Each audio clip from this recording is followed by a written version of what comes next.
Harihi Om Sahana Sahana Vavatu Sahanao Bhunaktu Sahaviryan Karavavahai Tejasvinavaditamastu ma vidvishavahai.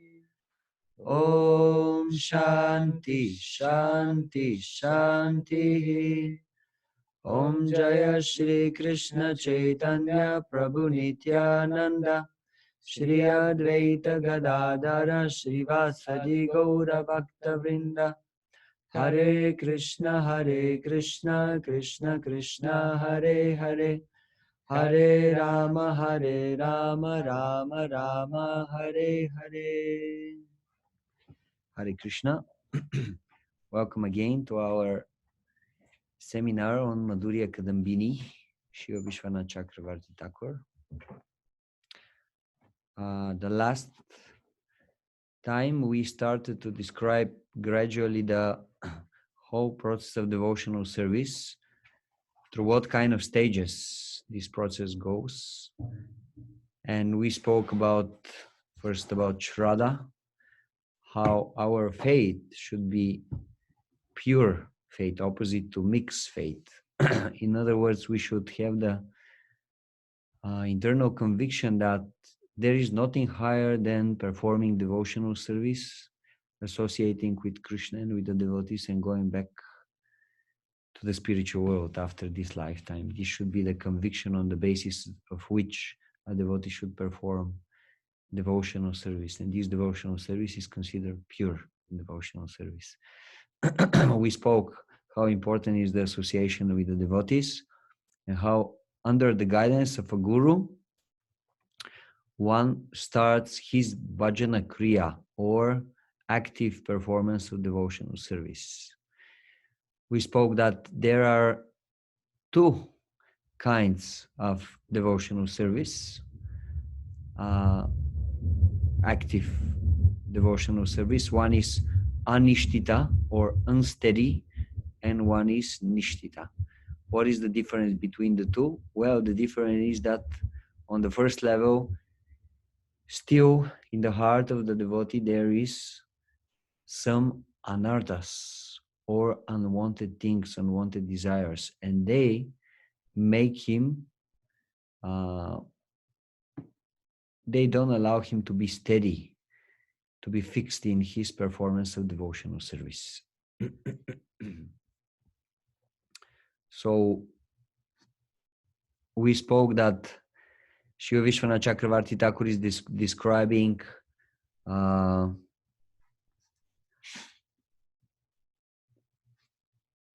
six levels of unsteady devotional service, unsteady bhajana kriya. First one is when the devotee is very enthusiastic, but actually is very proud, and he thinks he's better than everybody else. The second level is where a devotee thinks that actually he feels that sometimes he's very enthusiastic and sometimes he's doing his service very well. Next moment he loses enthusiasm and courage and kind of slow down in his devotional practice. So sometimes steady and enthusiastic, sometimes not enthusiastic. Then the third level is when the intelligence of the devotee is very much confused how he should position himself in the devotional life. One time he thinks, oh, maybe I have to get married. Next time he's thinking, no, I have to be brahmachari or take sannyas. So basically his intelligence is very much influenced by the modes of nature, and according to the modes under which he is situated at the particular moment, his ideas about life changes as well. Then on the next fourth level, the devotee starts war against Maya. And he's saying, from today on, I will cut off all my bad habits and bad anarthas, and I will be completely situated in the service of Krishna. But the last moment, he is unable to do that. But still, he is very much convinced, and determined to continue with his devotional service. Then on the next level, devotee overcomes all his bad habits, and he's giving vows again and again to improve his devotional service, to intensify his devotional service, but the last moment he's unable to do so. And the last moment is when the devotee becomes very steady. Last stage, sorry, is when the devotee becomes very steady in his devotional practice. Gradually, he becomes full with all good qualities. He becomes extremely attractive, and because of that, people start worshiping him, offering obeisances, giving him presents, money. So it's easy that he becomes again proud, and he wants to enjoy these facilities coming from the practice of bhakti yoga. So these were the 6 stages of unsteady bhajana kriya. Now, before coming to the stage of... It's interesting that on this level, when the devotee is already very advanced, he's stable in performance of bhakti, bhajana kriya. The only difference between the devotee who is well properly established and the devotee who is not properly established is in the consciousness. So externally they may look exactly the same. That's interesting. Of course, there might be some symptoms by which you can notice that somebody is enjoying the Taranga Rangini, but we may not be able to perceive it also. So the important thing is that the consciousness this is the primary factor. The motivation, the internal desire. Otherwise, externally may look exactly the same. Yes. For a while, of course, if this continues, then this devotee will fall down. But for a while, can be the same. So before devotee reaching the level of Nishtita Bhajana Kriya, or steady performance of devotional service, he has to go through the process known as Anartha Nivriti. And today, this will be the main topic that we are going to discuss. This is the 3rd shower of nectar, or we can say the 3rd chapter of Madhurya Kadambini. Anartha Nivriti. What means Anartha Nivriti? Anartha means unwanted desires in the heart. Artha means something valuable. Anartha means something not good, something unwanted. Anartha.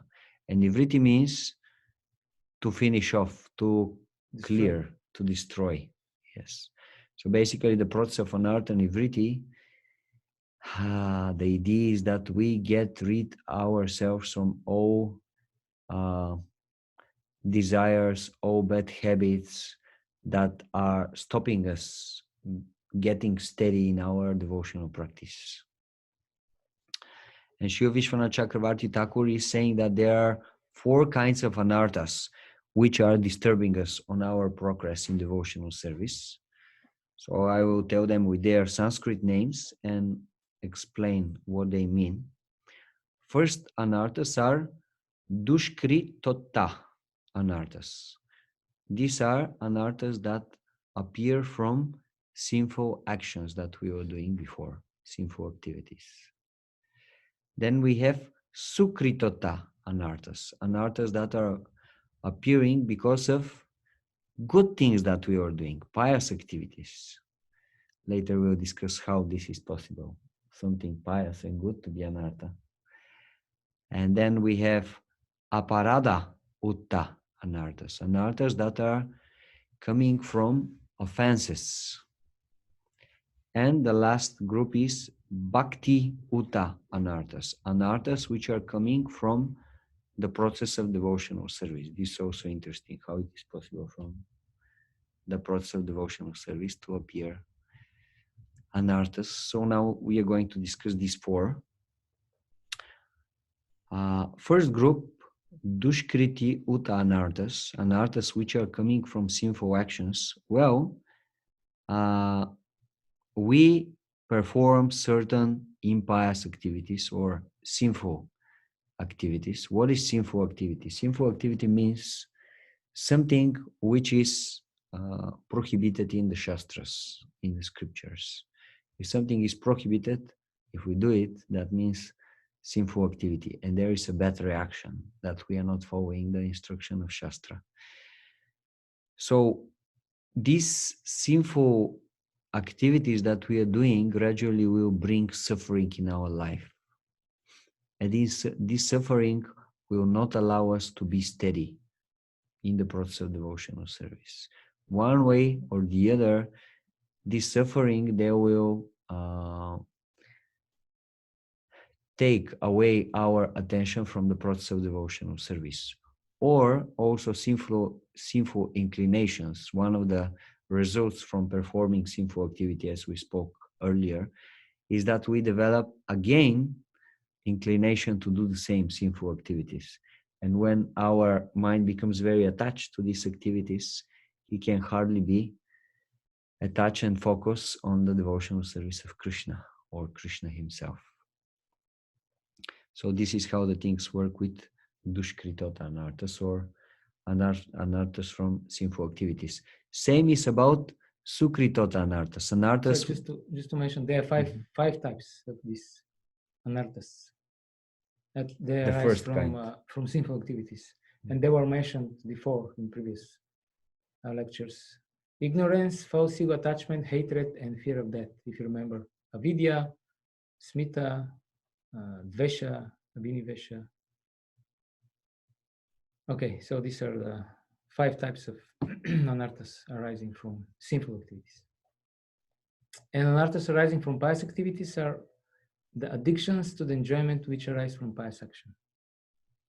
Yeah, so basically we are doing some good things, materially, good things, and they bring you certain opulences. For example, you are giving lots of donation, you are feeding people, this, that, and this will bring you opulence, will bring money in your life, and so on and so on, which is not necessarily bad, but it can, again, take our attention and divert it from the process of devotional service. So in this way, we consider it anartha. Why? Because it goes on the way of our serious focus practice of bhakti. So these are the first two.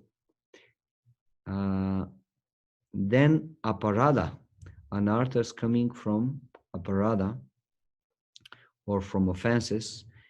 This refers to especially nama aparada or offenses that we are doing in our chanting the holy name.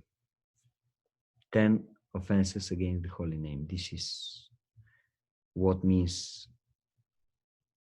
aparada, anarthas coming from aparada. And what is aparadas coming from bhakti?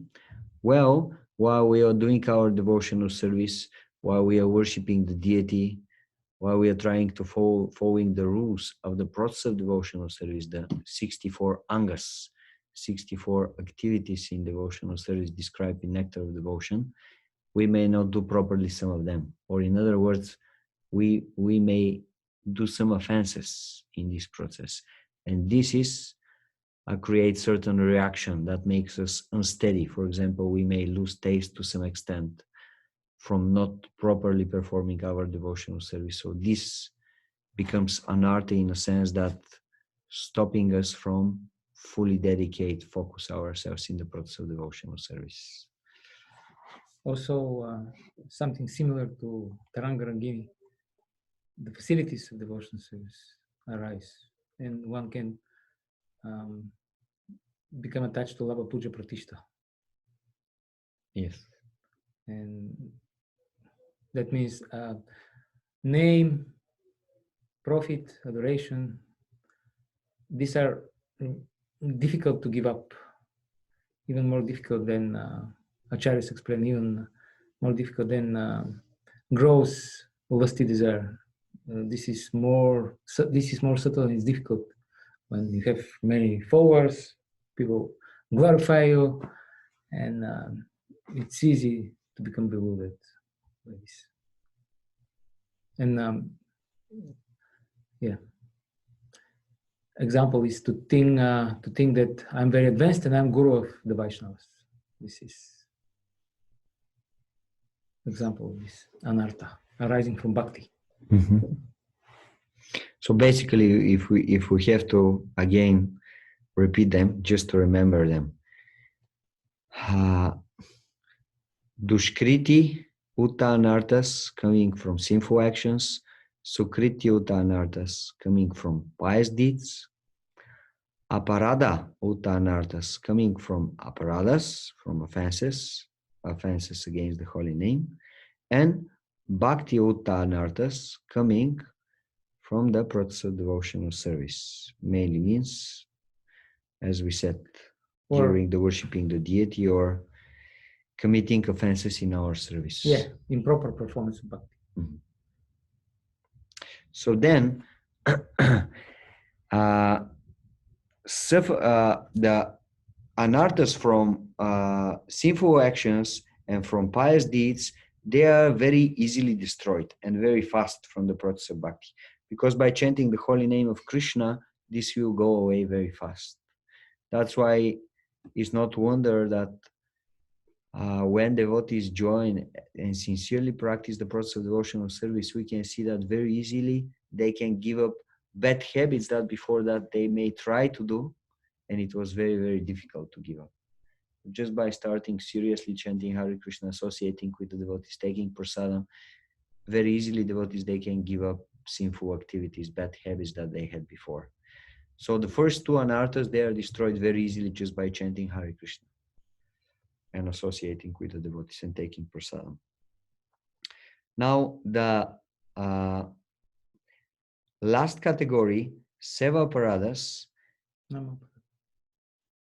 Seva paradas, they are also easily destroyed. Why? Sri Vishwanath Chakravarti Thakur is mentioning that generally the devotee would repeat some mantras every day, some prayers, and he will try to chant sincerely the holy name. So these seva paradas, in this way, they are neutralized also very easily. However, Vishwanath Chakravarti Thakur is making the point that although, for example, chanting can very easily neutralize the other three kinds of anarthas, if we are chanting with the idea that, well, even if I do some sinful activity, what's the problem? Because anyway, I'm chanting Hare Krishna, and one holy name of Krishna can destroy unlimited amount of sinful reactions. Then this becomes nama aparada. This is in the third category, aparada uta anarthas, anartha, which is coming from offense against the holy name.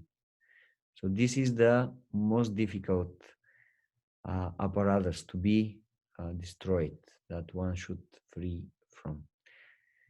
So the example that we just gave is one of the seventh offense of the holy name, one of the offenses to the holy name, namely the seventh one. One should not commit sinful activities depending on the strength of the holy name, that he'll be pure after that because he's chanting Hare Krishna Mahamantra. So this mentality is offensive. It's offense against the holy name, and it stops us from our enthusiasm and happiness in our performance of devotional service. That's why it's something that one should get rid of, this idea that no matter what I do in my life, most important is that I'm chanting Hare Krishna, because Hare Krishna will purify me from all bad things that I'm doing. Okay, does this make any sense so far? Give us a thumb or say yes or no. Yes, it does. Thank you. Questions? Well, Srila Prabhupada says that this seventh offense, sometimes he says that it is the most grievous offense. Sometimes he says the first offense. You know the first offense against the holy name? What is it? To blaspheme the devotees who have dedicated their lives to the chanting of the holy name. Yes, Correct. usually this one is listed as the worst, but sometimes the seventh. And even the Dharma Shastras explain that, when people commit some sinful activity, there is a prayashchita, atonement. And even in the Dharma Shastra, it is explained that if somebody commits sinful activity with consciously planning that he will commit this sinful activity, and then he will atone by performing prayashchita. Even in the Dharma Shastra, it is explained that this is wrong, and if it is done like this, then the prayashchita doesn't work. And the situation becomes worse, actually, for the sinner. So the same applies for the apparatus against the holy name.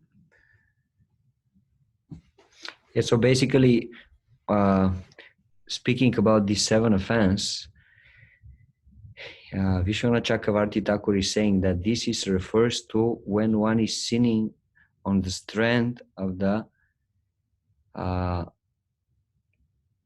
chanting the holy name deliberately. He has this plan that, I can do whatever I like because by chanting Hare Krishna, I'll neutralize the reactions. Then it becomes Nama Aparada. However, if the fall down of the devotee is accidental, then this is not Nama Aparada. Rather, this is accidental fall down. And very soon the sincere devotee will go over it and will become again serious and steady, and he'll continue his advancement in the spiritual life. So basically we said that the 3 of the 4 categories of anarthas, they can be destroyed very easily. And the biggest problem, or we could say the more severe anarthas, are the nama aparadas. Yes. And then there are 2 ways how they are destroyed. One way is those of them who are made unknowingly. Devotee does not know that he did some nama parada. Just by chanting constantly Hare Krishna Maha Mantra, this will be gone. He'll become free from these nama paradas just by chanting constantly. So that means we have to chant as much as possible. That's why Sri Chaitanya Mahaprabhu said, Trinadapi Sunichena Tarorapi Sahishnuna Amanina Manadena Kirtaniya Sadahari. One should chant constantly the holy name. When we are going to be able to do that? When we are as tolerant as a tree, as humble as a grass, ready to offer our respect to others and not asking for any respect for ourselves. Then we will be able to do that. And then by constant chanting, we will be free from this kind of anarthas as well. However, Vishwanath Chakravarti Thakur is saying that if some offenses are knowingly performed, some nama aparadas are knowingly performed, knowingly committed, then one should do something special to neutralize them. And he's saying, he's giving example for a few of them, what one should do. So for the first offense, blaspheming a saintly person, he's saying that this is deadly for our spiritual life. It's very, very problematic. If we have bad attitude or bad offensive mentality and action against the devotee, this destroys our spiritual life like anything. Many times we heard that this offense is compared with the offense of the mad elephant. Just like if you allow elephant to enter a very beautiful, nice flower garland, just for a second, the elephant will destroy it like anything.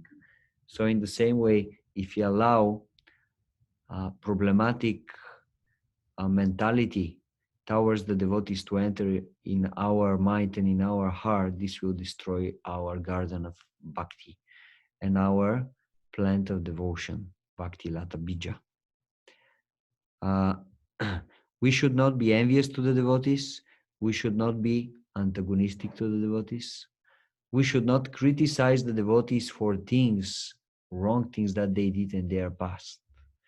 Because every saint has his past. That's normal. We should not concentrate our vision on these things. Rather, we should see how devotees are progressing in their spiritual life and they are really becoming a sadhu, saintly personalities. That's very important. If for some reason we knowingly manage to do this offense towards some devotee, immediately we have to go and ask for forgiveness. We should not be proud, rather we should become very humble and immediately go and ask for forgiveness this devotee. Review our mind, what we thought about him or what we spoke about him, or maybe sometimes, very rarely, someone can physically do something to a devotee. Immediately we have to go and ask for forgiveness. If the offense is more severe and the devotee is not ready to forgive us immediately, then it is said that we have to serve him in a way that he becomes really pleased. And this may take a long time. The devotee should be ready to do that. Serve for a long time to this devotee in order to pacify him, to satisfy him, so that he forgives the offense. And then in a rare cases, if the offense is really so severe that the devotee, even after a long service, is not ready to forgive the offense, then it is said that what we have to do is just take complete shelter in the holy name and chant constantly from morning till evening. And this will also mitigate, will destroy, neutralize this offense to this devotee gradually with the time. Vishwanath Chakravarti Thakur is saying that same is applicable to the third offense, which is disobeying the orders of the spiritual master, or in other words, thinking the spiritual master ordinary human being. If he gives us instruction, why we are not going to follow it? Well, because we think he's just a normal human. That's why. For us, what he is coming from his mouth is just, what's the problem? So same, if we do offense to the spiritual master, we have to do the same thing. Ask for forgiveness, render service, and in this way try to get ourselves rid from the offense. Then the next nama parada that we can perform, especially if we lack philosophical understanding, is the second offense to the holy name, which is to consider the names of other demigods like Brahma, Shiva equal to the body of to the name of Vishnu. Well, we know there is a difference between Vishnu, Brahma, and Shiva. What's exactly the difference? Maybe I'll ask Pandava to explain shortly. There are two categories of living beings. One is called Ishvara, and the other one is called Jiva, different tattvas. So in the category of Ishvara, there are two subcategories. One is this Ishvara, which never comes in contact with Maya, and this is Krishna, Hari, Narayana. And this type of Ishvara, which to a certain extent, because of the pastimes, comes in contact with Maya superficially, and this is Shiva. In Shastra, Ishvara. So he's also Ishvara. Ishvara means independent. Yes, Ishvara means independent, and Jiva is dependent. So we are dependent, and Krishna and Shiva are Ishvaras. And Brahma is also Jiva, but he is empowered by Krishna to perform certain important service. And the example given is just like the sun imparts his energy in a certain precious gem, Suryakanta, and then this Surikanta gem can act similar way as the sun, but it is dependent on the sun. In the same way, Brahma maybe sometimes accepted as Ishvara also, but he is ultimately Jiva, and he is empowered by the Lord. But Shiva and Krishna, we know the example is given in Brahma Samhita. Krishna is like the milk, and Shiva is like yogurt. The difference is that one is completely above Maya, transcendental, and Shiva, his wife, is the material energy. Doesn't mean he's conditioned. That means he just comes in contact because of the pastimes. This is his service.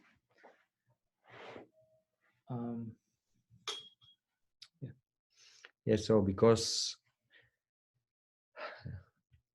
as Padma Prabhu said, the Brahma is Jiva. But sometimes Shiva is also Jiva. Sometimes in the rare cases, Shiva is also Jiva, but because Brahma is Jiva, his name cannot be equal to the name of Krishna. And even the name of Shiva cannot be equal to the name of Krishna, because we know that Krishna is the only one who can give liberation. That's why he's known as Mukunda, the only person who can give liberation. So if we think that the names of the great demigods or even just Jivas, ordinary living entities, are equal to the name of Vishnu, this is Nama Parada. We don't give enough respect to the name of Vishnu, Krishna, and in this way we become Nama Aparadi. So this is rather a philosophical misunderstanding, and what one just should properly understand the philosophy and don't accept this. In other words, understand that there is a difference between the name of Vishnu and all other names. In this way, this Nama Parada will be avoided and there will be no anartha coming from this. Then we have a few more offenses. One is that one should not blaspheme against the Vedic literature. This is very interesting offense, because what means the Vedic literature? Now, this is very interesting discussion. Sometimes some people may say, well, Vedic literature means only the 4 Vedas. Or someone may say, well, yes, I won't blaspheme against Bhagavad Gita, but there are other books which I don't take them so seriously, so I may say sometimes they are not right, or what is in them is not absolute knowledge. Vishwanath Chakravarti Thakur is saying interesting things on this point. Yeah, so this offense means that we shouldn't criticize basically the Karma Kanda or Jnana Kanda portions of the Vedas. These shastras which describe the performance of pious activities in order to ensure promotion to heavenly planets, or even or liberation. Sometimes some devotees, they commit this offense, and they even sometimes quote Bhagavad Gita, Traigunya Vishaya Vedanis, Traigunya Bhavarjana, etc. There are certain quotes that can be misinterpreted in this way. So we should understand that the Vedas are always trying to benefit all living entities, and those who are very low in the development of their consciousness, they also need to be uplifted, and therefore the Vedas prescribe for them certain processes with which they can identify and can apply, and they can gradually be elevated to the level of bhakti. So therefore we should not criticize the karma and the jnana portions of the Vedas, although they don't speak directly about devotional service. That's the offense, and we should avoid it. Yeah, just be respectful to all the Vedic scriptures. Then there are a few more offenses that one can unwillingly do or perform. Unknowing. Yes. This is one should not give his mundane interpretation to the meaning of the holy name. Rather, we should understand from acharyas what is the meaning, what is the power, the greatness of the holy name, and just accept them. One should not think that the glories of the holy name described in the Vedas are imaginary. This is also another offense. For example, we mentioned already, but quotes from Shastra that they are saying, well, if one just chant one time the holy name, he can get rid of so many sinful actions he did before, and all he is able to do in the future. All of them will be destroyed just by one chanting of one holy name. And not Shuddhanam, not even Shuddhanam, not even the pure name. Namabas, just without offenses. That's enough. Like in the case of Ajamila. Yeah. Do you believe this, devotees? Yes. Yeah. Haribo. So if we believe this, then the implication of this is that when some devotee has some difficulties in his spiritual life or her spiritual life and commits some, Krishna says in Bhagavad Gita, durachara, even most abominable activity, then we should know that just by chanting the holy name, if, of course, if his determination is properly established, he or she is still determined, I want to be devotee of the Lord, I'm going to follow, to chant, I want to surrender to the Lord. Then just because of the chanting of the holy name, all of his sinful reactions are cleared up. There is no need for retribution, for punishment, there is no need for eternal damnation in hell. These are all non-Vaishnava ideas which somehow creep in our consciousness from outside. Nowhere in Shastra this is promoted, so we should know that.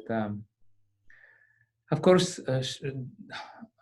this shouldn't be used as an excuse to commit all kinds of nonsense and just chant the holy. This will be, as Tulsi Prabhu explained, another offense, the seventh offense against the holy name. But okay, if we believe this, if we believe Bhagavatam, in other words, then we should know. Just on the strength of the holy name, this is the only prayachita, the only atonement the devotee has to undergo. Just continue the process of devotion service. Sincerely and steadily, he'll be freed from everything that he did. There is another offense. This is the 8th offense, that we should not consider that chanting of the Hare Krishna Mahamantra just meant to bring us different opulences in our life, or pious results like karma kanda activities mentioned in the Vedas. This is also basically we are putting the holy name on a very low platform. We are putting the Material. Yes, activity of the chanting of the holy name, which is totally transcendental activity. We are putting it on the same level as the pious material activities known as karma kanda that are helping us to create some pious results in our life and eventually to go to heaven. The result from the holy name is much, much, much, much higher. It's the byproduct of the chanting of the holy name is getting liberated from material existence. What to speak of the main thing that one can get from the chanting of the holy name, which is pure love of God. May I ask a question? Yes. Going back to the one before about accepting, what it says in the Shastra about the power of the holy name. So does that mean, let's say if a devotee is in a particular position and they do something, inappropriate. So is it, so if moving that person out of that situation, does that mean then that it's not believing that they can rectify themselves by chanting, or should that still happen? Well, Srila Prabhupada, when something like this would happen, when he was around, then what he will do, he will normally he will, it situation is really worse, very bad. He would invite this devotee to come and travel with him for a while. Let's say leading devotee, and then he will put him again to do the same service, similar service, maybe not in the same place, but somewhere, some other place. Because the thing is like this: how will this devotee be purified? Only by devotional service. Of course, that's what we believe, right? This is what Shastra says. So if we remove him or her from devotional service, if we don't allow him to perform devotional service, then how he will purify? This is mundane concept. That's what we're trying to explain. This is nothing to do with devotional service. So devotee, if he's a manager, for example, because I guess that's what you are implying, this is his nature, and he has to, or she has to connect this nature to Krishna. This is his field of activity. So he has to manage something. So otherwise, if you remove him from this, then what he will do? Then this is not progressive. This is not good for him, not good for anybody. So Bila Mangala Thakura, for example, I don't know if you know the stories about him, but yeah, so I mean, you do realize that following this mundane logic, Bila Mangala Thakura will not be allowed to do service in our ISKCON temples if we follow this logic. You do realize that if you follow this. So I think we can discuss this some other time. But it's very broad. Yeah, thank you. Because basically, like, okay, if from a social perspective, let's say devotees say, well, we have to do this and this and this, or let's say puts a fence around this devotee. Okay, but still we should know that the main thing is he should be allowed to somehow or other to perform devotional service and associate with the devotees. Otherwise, how he is going to become purified? This is the important thing. At least from philosophical point of view, devotees, they should have the understanding that what will purify this devotee if he is doing something improper is continuous engagement in devotional service. Punishment we will not do. This is the point that Parikshit Maharaj is making with Shukadeva Goswami in 6th canto of Srimad Bhagavatam. The discussion is coming exactly about this point, about prayashchita, when one commits sinful activities, how Parikshit Maharaj is asking Shukadeva Goswami, so what's the solution? And Shukadeva Goswami is saying, well, solution is prayashchita. You do atonement. And then Parikshit Maharaj is saying, yes, but if you do something bad and then you do something good, this does not mean that after that you won't do the same bad thing again. And Srila Prabhupada is giving the example. This is what very often some religious groups are doing. 6 days in a week they are doing sinful activities. Then 7th day they go and pray for forgiveness to God. And from one day they start the same activities again. So at least theoretically from the Vaishnava point of view, we should know that the thing that can really will change the situation is serious engagement in devotional service, because this will destroy the ignorance in the heart, And once the ignorance is destroyed, one will stop engaging in all these problematic activities or situations and so on and so on.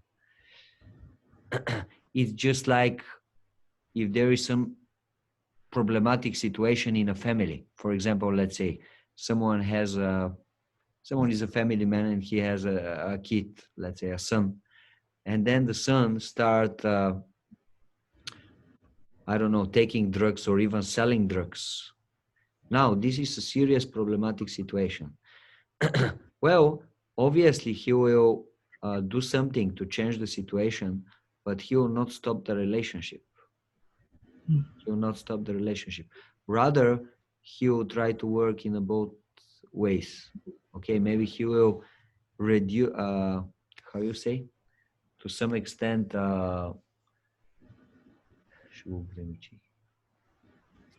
Limit. yeah, he will limit the person to some extent, but he will give him the opportunity to continue his life. And especially in the family association. He'll not say, oh, because you do this, from now on, everything is over. Generally, this is not the case. Rather, by continuing associating, giving him support, trying to increase his belief that he'll go over the situation, you try to help him and then work. So if in ISKCON we are a big family, this is what we have to do actually. Okay, sometimes it may be necessary for some very heavy situations to have some kind of social measures taken. But again, theoretically, at least we should know this is not, not this will change the situation. What will change the situation is serious engagement in devotional service. This will purify the heart. This will change ultimately the situation. Thank you. Hare Krishna. So after that, there are two more offenses. One is that we should not speak to faithless people about the glories of the holy name. Well, basically that means we should not share intimate things from our philosophy or the nature of the holy name with the people who may not believe, because they will do offenses. This will be bad for them, it will be bad for us. Rather, we should share basic things with the people, and once they become more interested and they become devotees, then we can start sharing more intimate things about the philosophy of Krishna consciousness, about the nature of the holy name. And then, of course, we know Bhaktivinoda Thakur is explaining that the root cause for all the offenses in connection to the holy name is unattentive chanting, while we are not chanting attentively. In other words, we are not putting our heart in the chanting. Rather, we are chanting, but our heart is somewhere else. This is the main problem why we are committing the rest of the offenses. So once these anarthas are cleared up to the serious extent, then the practice of devotional service becomes steady. And once the practice becomes steady, then everything becomes very, very easy. I think at the end of this chapter, Vishwanath Chakravarti Thakur was speaking about on how the anarthas, they are destroyed Different levels. on different levels. Maybe you can read it. It's very interesting. Yeah, in general, there are 5 levels of destruction, clearance of anarthas. First one is called Eka Deshavartini. That means one anartha. Eka is one. Then affecting many anarthas, or pervasive. Then the third is almost complete, Praiki. Almost complete. Then the next one is complete, Purna. And then the last one is absolute. So there are 5 levels. So the general rule, there are all these anarthas, the 4 types of anarthas, they have unique levels of destruction. I mean, they're all different levels of destruction and clearance of the anarthas according to the series of the anarthas, like the anarthas from coming from sinful activities are relatively easier, last Tusi Prabhu explained, easier to be removed. But those that are coming from nama paradas are more difficult. But the general rule is as follows. So on the level of bhajana kriya, is limited destruction, limited nullification. That's the first level. By continuous practice with the appearance of nishta, then we have the second level, pervasive. Then many anarthas are being destroyed, not fully, but to a big extent. To a big extent, and that's why devotees manage to be steady, because most of the anarthas are most of the obstacles are gone. 51% maybe. At least 51%. So then the next level, but this is already nishta. So if we're not on the level of nishta, we should know that we have still lots of anarthas to deal with. Therefore, we're not on the level of nishta. So the next one is rati or bhava, which is very elevated state. Then the dedication is complete, almost complete, as the third level. And then with the appearance of prema, it is the complete, purna. But then when there is a darshan with the Lord, then it's absolute. So basically that means that although the devotee can become very steady in his performance of devotional service, he may achieve amazing taste for devotional service, he may have strong attraction to Krishna, still some subtle anarthas may be in his heart on these higher levels of the process of devotional service. But now, practically speaking, for us, we can conclude that once the main quantity of anarthas are destroyed, then the things become relatively very easy. Why? Because the main obstacles, the main problems that creates trouble in our practice of devotional service will be gone. And then predominantly in our spiritual life, we will be engaged in Krishna Bhakti and we will get lots of happiness and taste from it. We have this verse in Nectar of Instruction. Sri Rupa Goswami is saying that Syat Nama Krishna Charatari Sitapya Vidya Pito Patapta Rasanasya Naro Chikanu. The holy name, the character, the qualities, the pastimes of Krishna, they are like sitapi. They are like a sweet candy. But because of avidya in our heart, because of the ignorance in our heart, because of these anarthas, we cannot experience this sweet taste. And that's why our devotional service is not steady. One time we are very serious, one time we are very enthusiastic, one time we are very happy, next moment, oh, I'm not sure if this is the best thing to do in my life. Oh, I don't know, shall I continue with Krishna Bhakti? Once we experience the sweetness of the candy of Krishna consciousness, then there is no doubts anymore in the mind. Then everything becomes very easy. So this is the big fight.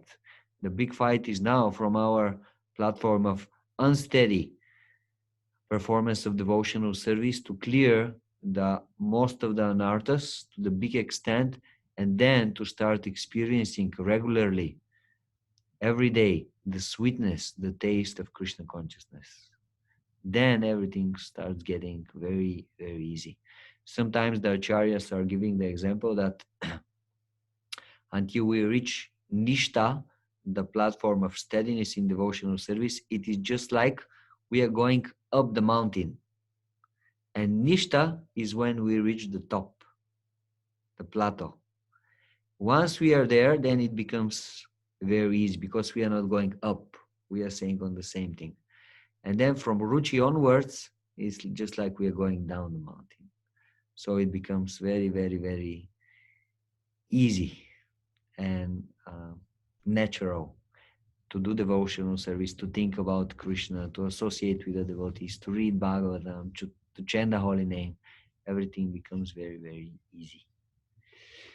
Okay, dear devotees, so this is the third shower of Madhurya Kadambini. Would you like to ask something or add something, share something with us?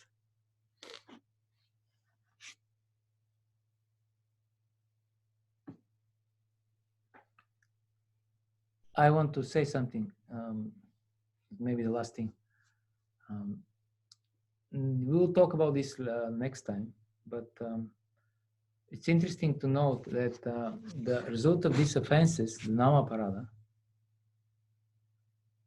especially Namaparada, one, we will normally think that the result of offenses will be some terrible situation.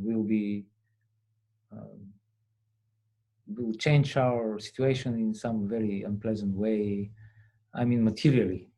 Like, for example, one is a brahmachari and he's getting married, something like that. No, I meant you will go. I mean, this can also happen, but one will go out and some terrible accident will happen or something like this. But if you read carefully what Vishwanath Chakravarti Thakur explains, the result of Nama Aparada is that we will not be engaged in devotional service actively. This is the result. It's not something external. And yeah, so you could become, a person could become materially very well-to-do or famous, could and be. that Yes. part that distracts them completely from the Yes. devotional service. Yes, Mm-hmm. and he doesn't engage anymore in devotional service. And it's interesting. We'll speak about this next time. I'm just giving a little preview. It's interesting that this will be actually temporary. He will be reinstalled in this position, but it may take time. And the position of devotee you normally take some time. And then the Acharyas explained that it struck me when I read this, that he'll be meanwhile in position devotee. He's a devotee, but he's unqualified to perform devotional service. He's not qualified to perform devotional service. Otherwise, although he's a devotee, he's still a devotee. But because of the offenses, he's in such position. Like if you see, sometimes there are devotees who are mentally troubled, or they have some other problem, and they want to associate with the devotees, they want to come to the temple, but they are unable to do it. And Srila Prabhupada experienced this result of offenses. I just wanted to mention this because normally we think materially that, okay, the result of offenses, it's like a sin, and the sin will be punished for the sin, but it's more subtle and it's actually more dangerous. You won't be able to perform bhakti. Okay, Hare Krishna. Thank you very much. Thank you, dear devotees. Hope to see you again next week. Hare Krishna. Hare Krishna.